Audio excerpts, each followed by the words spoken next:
时在地新闻继续来看，外交部有机密的文件泄露出去，讲有高达7份的档案伫国外的暗网论坛来流传，其中有文件详细来记录着台湾甲各邦交国外交的状况，多参双方关系订好的评估拢清清楚楚。外交部并无否认讲有文件泄露出去，不过外交部强调讲，相关文件内容有妨变造过，已经开始咧调查。外交部的公文，互人搭伫暗网的论坛底卖，顶面阁有写机密2字，抑有现任部长吴钊燮的大名。发生这款代志，外交部讲要调查。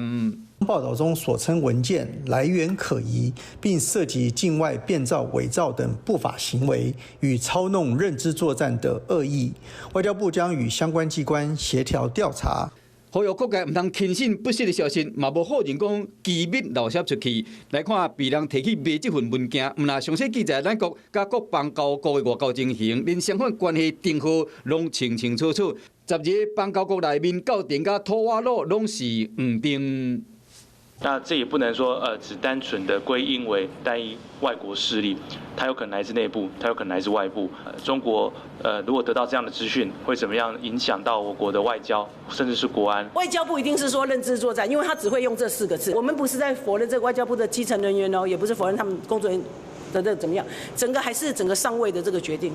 据了解，这摆被害文件有7份，除了对着看到的外交关系订好，包括2份驻美代表处有关美台21世纪贸易倡议的电报，咱国政要出席台美21世纪贸易倡议签署仪式大爱饭店，以及各合会和外交部公文拢总有。就是伪造的讯息，其实目的是在打击台湾的民心士气、人员的安全意识，还有操作这些公务文件的一些程序。都需要特别的强化。身具政府交接的时阵，外交机密的资料敢若互人漏泄出去，时机点真敏感，嘛引起政治联想。